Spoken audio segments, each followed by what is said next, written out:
हैरान रह जाएंगे। तानाशाही कानूनों के अत्याचार में पीओके दबा हुआ है। तानाशाही कानून वहां पर चल रहे हैं और पीओके में अत्याचार भी बढ़ रहा है। पीओके में पाक सरकार के खिलाफ प्रदर्शन और तेज हो गए हैं। पीओके में रैली हो रही है, प्रदर्शन हो रहे हैं, लेकिन अब उन्हें रोकने की कोशिश है, आवाज दबाने की कोशिश, क्योंकि अब रैलियों और प्रदर्शन पर रोक लगाने की बात सामने आ रही है। रैली प्रदर्शन पर बैन के अध्यादेश को मंजूरी दे दी गई है। पीओके में अध्यादेश के खिलाफ प्रदर्शन हो रहे हैं, यानी पहले अपने अधिकारों को लेकर प्रदर्शन हो ही रहे थे और अब ये जो अध्यादेश है जिसमें रैली और प्रदर्शन को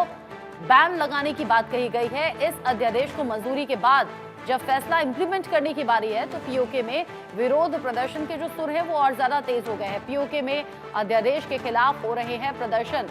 तस्वीरें लगातार रह रहकर सामने आती हैं पीओके में, जहां लोग सड़कों पर आ जाते हैं, जहां लोग अपने अधिकारों की बात करते हैं, जहां अत्याचार के खिलाफ आवाज उठाते हैं। और ऐसे में पीओके में एक बार फिर से विरोध के सुर उठे हैं, लेकिन साथ ही साथ पाकिस्तान सरकार की तैयारी, अध्यादेश को मंजूरी दे दी गई है ताकि रैली या प्रदर्शन पीओके में ना हो सके। पाक अधिकृत कश्मीर में लोग लगातार परेशान हैं, बेसिक सुविधाएं तक उनसे छीन ली जा रही हैं। बेसिक सुविधाएं यानी कि बहुत सामान्य सुविधाएं भी उन तक नहीं पहुंच रही। लगातार तंगहाली के जीवन को जी रहे हैं पीओके में बैठे हुए लोग, और ऐसे में रह रहकर जब सड़कों पर आते हैं, महिलाएं भी इसमें हिस्सा लेती हैं, तो ये पाकिस्तान सरकार को गवारा गुजरता नहीं। अब ऐसे में पीओके में अध्यादेश के खिलाफ भी प्रदर्शन हो गया तेज। ये वो अध्यादेश है जिसमें रैली या प्रदर्शन करने पर रोक पाकिस्तान सरकार लगा रही है, यानी कि बैन लगा रही है। किसी भी तरीके से पीओके में रैली या प्रदर्शन अब नहीं हो सकता है। और इस अध्यादेश को जैसे ही मंजूरी मिली पाकिस्तान सरकार की ओर से, यहाँ लोगों ने सड़कों पर आकर अपने अधिकारों के लिए आवाज उठाना और ज्यादा तेज कर दिया। यानी टकराव की स्थिति जो पहले भी बनी हुई थी पीओके में, सरकार, सेना और एक तरफ पीओके के लोग, ऐसे में ये विरोध प्रदर्शन, ये टकराव अभी और ज्यादा बढ़ेगा, ये तय समझिएगा। सीनियर कुलीग अजय जांडियाल इस खबर को लेकर ज्यादा अपडेट के साथ जुड़ गए मेरे साथ। अजय, पीओके में तो यूं भी लोग पहले से प्रदर्शन करते थे, हमने देखा भी था, हाथों में तिरंगा लिया, मोदी मोदी के नारे लगाए और अपने अधिकारों को लेकर लगातार आवाज उठाते रहे। और अब जब पाकिस्तान सरकार अध्यादेश को मंजूरी दे चुकी है कि ना तो रैली होंगी ना प्रदर्शन होंगे, तो लोगों में गुस्सा और ज्यादा देखा गया। देखिए रचना, बड़ा साफ है कि पाकिस्तान में जिस तरीके से हालात बद से बदतर होते गए, और खासतौर पे पाकिस्तान के वो इलाके जहां पाकिस्तान ने जबरन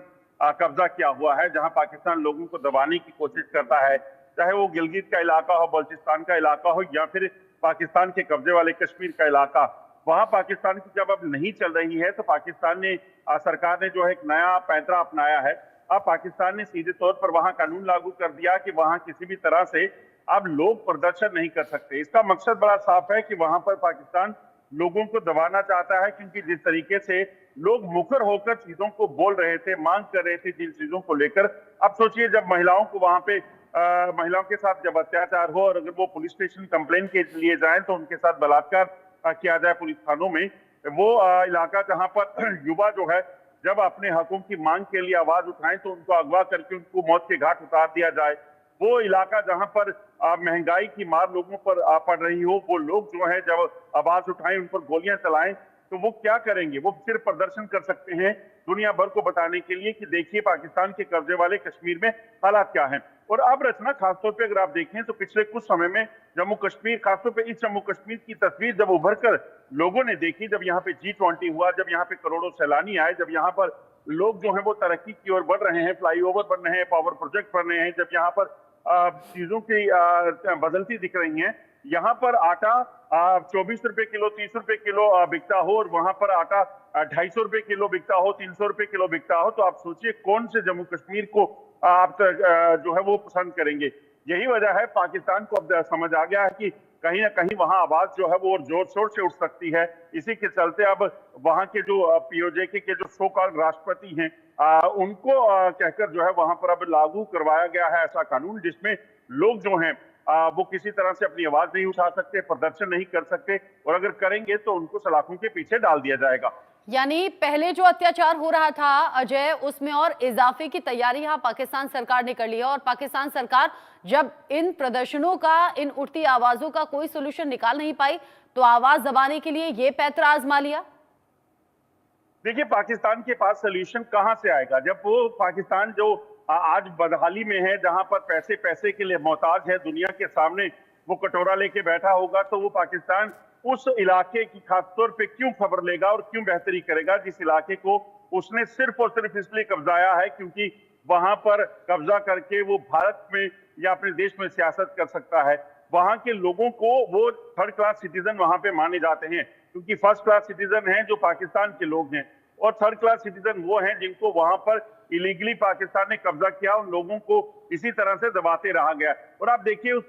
जम्मू कश्मीर का वो हिस्सा जो पाकिस्तान के कब्जे में है, उसका इस्तेमाल पाकिस्तान ने कभी किसी अच्छी चीज के लिए नहीं किया है। उसका इस्तेमाल क्या है, वहां पे टेरर लॉन्च पैड बनाने के लिए इसका इस्तेमाल किया गया। वहां पर लोगों, युवा जो है, उनको हथियार थमा दिया, उनको जम्मू कश्मीर में भारत के खिलाफ जंग लड़ने के लिए भेज दिया गया। उसका इस्तेमाल जम्मू कश्मीर में आतंकी घटनाओं को अंजाम देने के लिए किया जाता है। तो वहां पर यही वजह है कि उस पाकिस्तान के का जो वो इलीगली जो कब्जा किया गया हिस्सा है जम्मू कश्मीर का, उस पर पाकिस्तान की कोई रहम नहीं हो सकती, और वहां पर सिर्फ और सिर्फ अत्याचार पाकिस्तान कर रहा था। और अब उसमें और इजाफा तब हो जाएगा जब लोग अपनी जो बेसिक डिमांड है, आप सोचिए पाकिस्तान के कब्जे वाले कश्मीर में जो डैम बनाए गए हैं, वहां पर जो डैम में पावर जनरेट होती है उसका 1% हिस्सा भी वहां नहीं दिया जाता, वो बाकी पाकिस्तान को सप्लाई होता है। वहां पर जो खाने हैं बड़े, क्योंकि वहां पर आप देखें तो जो जानकारियां हैं कि ऐसी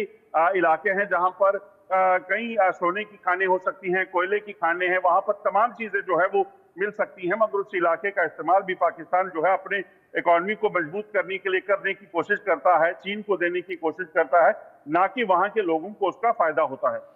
अजय, जिस तरीके से डिटेल में आपने बताया पीओके में लोग क्या क्या झेल रहे हैं और कैसे पाकिस्तान सरकार का रवैया वहां के लिए है। अच्छा, पीओके में जिस तरीके से प्रदर्शन होते रहे और जिस तरीके से प्रदर्शन में उठने वाली आवाजों को दबाया गया,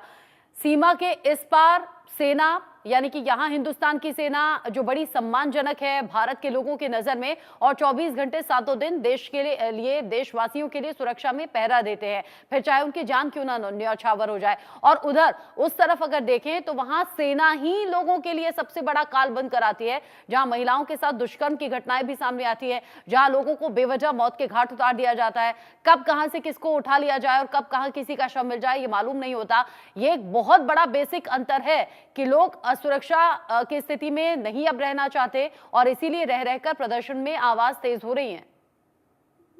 बिल्कुल आपने सही कहा, और आपको बता दूं, मैं एक एग्जांपल आपको देने की कोशिश करता हूं।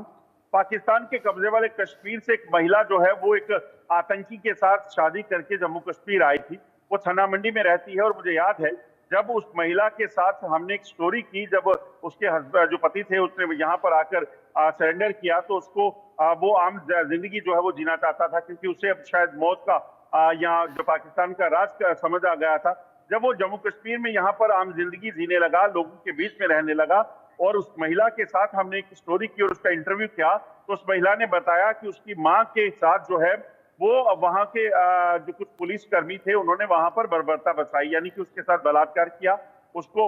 मारा गया, पीटा गया। जब वो पूरा परिवार पुलिस थाने में गया रिपोर्ट लिखाने के लिए, उनको सबको, उस खासतौर पे जो लड़की महिला यहाँ पे आई थी, उसने कहा कि वो अपनी माँ के साथ, अपनी मासी के साथ जब वहां पहुंची तो उसके साथ भी बलात्कार वहां पे हुआ। आप सोचिए, जब इस कदर वहां पर जो आपके साथ बर्बरता बरसाई